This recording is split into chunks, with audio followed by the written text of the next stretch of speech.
आता एक महत्त्वाची आणि ब्रेकिंग बातमी आहे ती म्हणजे रिक्षा परवान्यासाठी मराठी भाषेची सक्ती असणारी बेकायदेशीर आहे। मराठी भाषेच्या सक्तीविरोधात मुंबई हायकोर्टाने असा निकाल दिलाय। रिक्षा चालकाविरोधातील तक्रारींसाठी स्वतंत्र यंत्रणा उभारा, प्रवाशांच्या सोयीसाठी 24 तास कॉल सेंटर सुरू करा, हायकोर्टाचे सरकारला आदेश। रिक्षा चालकांना बॅच आणि ओळखपत्र लावणं मात्र सक्तीचं।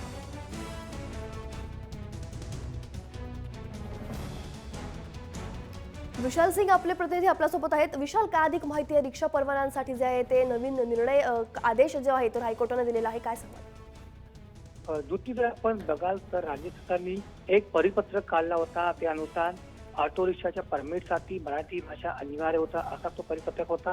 त्या परिपत्रकाच्या विरोधात काही रिक्षा चालक संघटना हायकोर्टात आली होती, त्याची सुनावणी सुरू होती आणि आज सुनावणीचा निकाल होता। हा निकाल देताना हायकोर्टाने स्पष्ट केला की मराठी भाषेचा करणं हे बेकायदेशीर आहे। त्याचबरोबर हायकोर्टाने सरकारला जवाबही विचारला होता की जे प्रवासी रिक्षेतून प्रवास करतात त्यांच्या सुरक्षेची उपाययोजना काय आहेत, यावरती सुद्धा सरकारचं उत्तर काही नव्हता। ज्याच्या आधारे आज कोर्टाने आदेश दिला आहे की ह्यापुढे जे प्रवासी असतील त्यांच्यासाठी एक व्हॉट्सअप ॲप तयार करा, ईमेलद्वारे त्यांची तक्रार मागवा आणि जे तक्रार येतील तो ज्या विभागात असतील तिथल्या जवळची पोलीस स्टेशन असेल ते तक्रार तिथे वर्ग करा। म्हणजे आता जे ऑटो रिक्षा चालक त्यांची मनमानी करायची, भाडे नाकारायची, त्याची तक्रार करता प्रवासी येणार आहेत। आणि आज हायकोर्टाचा निकाल जो महत्त्वाचा निकाल आहे, सरकारला मोठा फटकार लावलेली आहे की परमिटसाठी भाषा असणं हे बेकायदेशीर आहे। धन्यवाद विशाल दिलेल्या संपूर्ण माहितीसाठी।